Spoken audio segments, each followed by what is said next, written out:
Question 1 is, do you want Uncle Iroh or Cabbage Land? The Cabbage Man, because I resonate more with this guy hugging a cabbage. Testing. Hey, Ship fam, I am here with Charles Myers. He just got done at the Spice H2O stage, your second set of the weekend. How you feeling, brother? I feel wonderful. It was really a good vibe out there on the back of the boat. A lot of friends and just smiling faces were out there jumping around. So, Cookie Monster, do you still deal with delayed sleep phase syndrome? Actually, yes. That is an ongoing issue. I haven't found a medication for that yet. Can you tell the people what that is? Delayed sleep phase syndrome it's either a real condition or it's an excuse for not being able to get up like for work or school in the morning. But I think it's real because I think back in the day, hundreds of thousands of years ago, the Earth took longer than 24 hours to do one full 360. And I could be totally off on this, like scientists don't hate me, but we're actually evolved for our cycle to be 24.5 hours or something like that.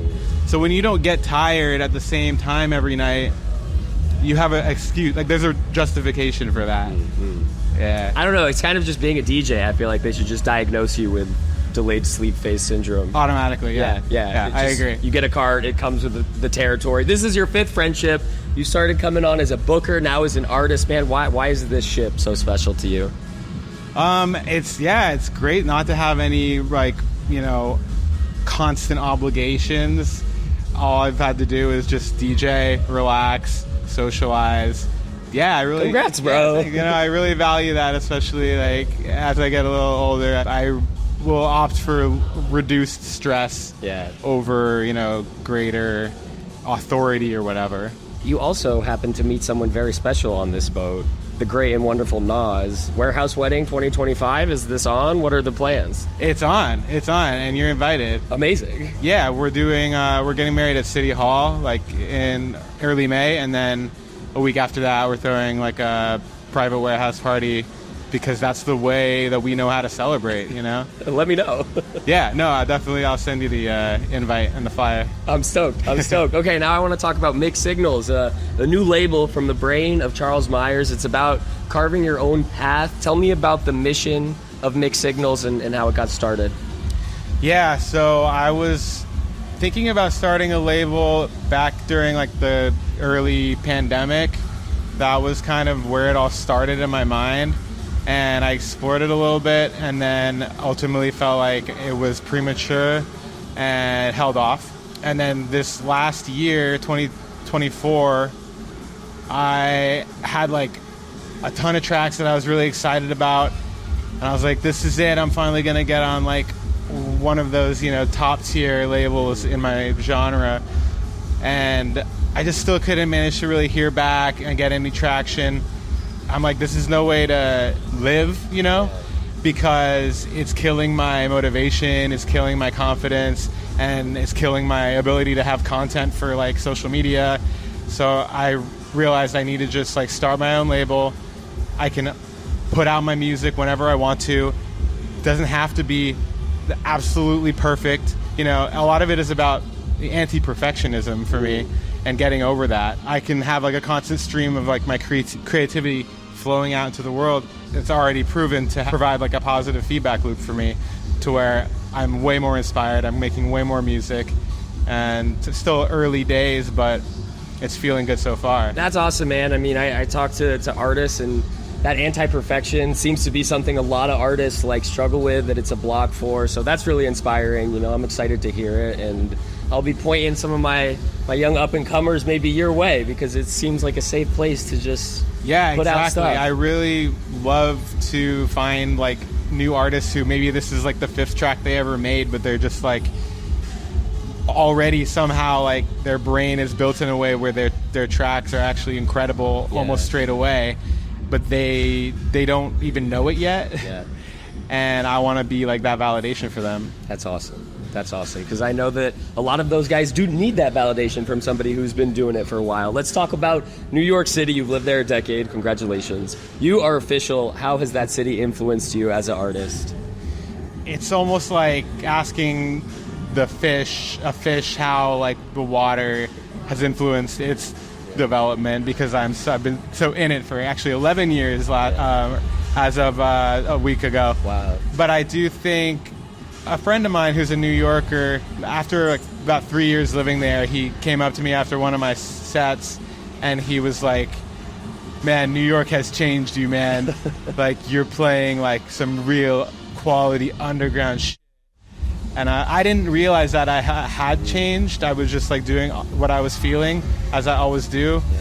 But that comment is really the only like indicator for me from external that I can remember that like showed me that I was evolving in a way.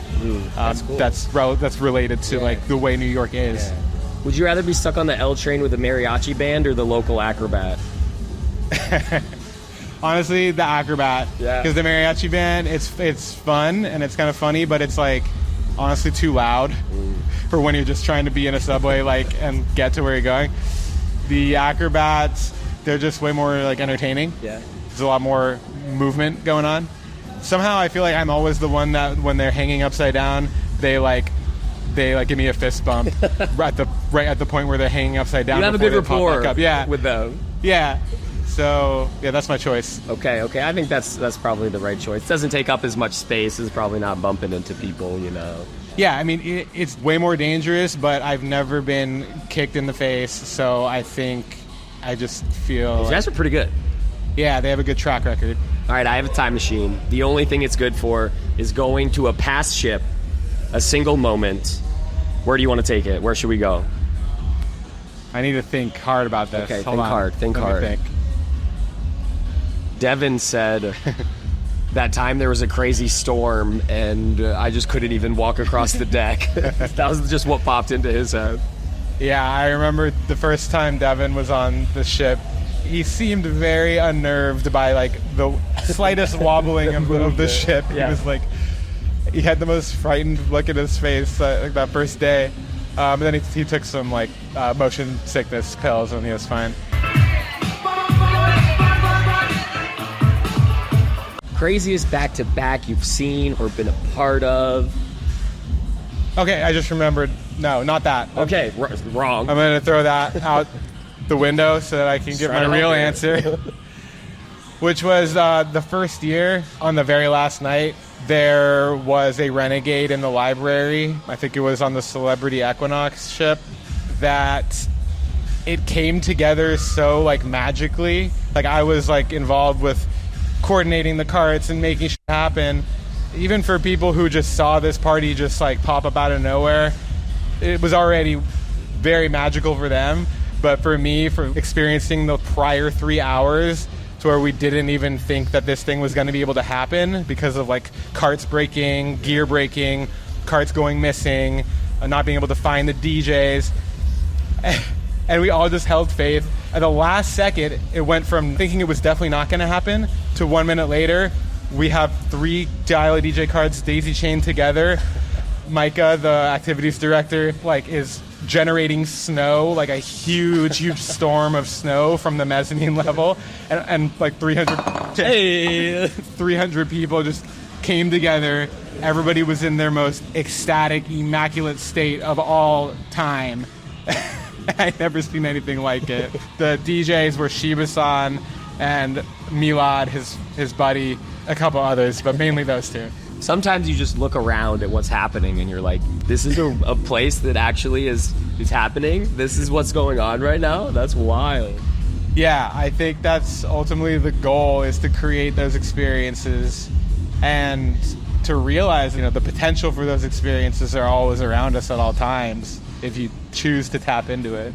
All right, 1 or 2 more for you. Thank you so much for your time. I've really enjoyed this. What can you say about the team that puts this on as someone who has been behind the scenes, pushing the Dial a DJ carts around, making stuff happen? Oh my God, it's an entire year long process. It's a huge time commitment. It's a huge faith commitment, an imagination commitment. I have mad respect for the whole team. They're definitely like one-of-a-kind people. And yeah, it has been a pleasure to be involved with them. All right, there's so much happening on this boat, as we've discussed. Tonight, what's something that you will not be missing? Tonight, what day is it? The fourth day, Monday? Tuesday? I think Tuesday. It's Monday night. It's Monday. It's Monday night. I have to look at the schedule because I honestly don't even know who's playing tonight. I don't got it handy. I think what I'm looking forward to is just one of those magical moments that I can't even predict. All right, we'll reconnect later. We'll talk about the magical moments that you experience. Thanks so much for your time, brother. Happy shit. Thank you. Absolutely. See you at my wedding. Yeah, bro. Warehouse wedding. Let's go. Oh, man, that's fun. A few moments later. Is he late to his own renegade? Fashionably. Mikey! What's up, baby?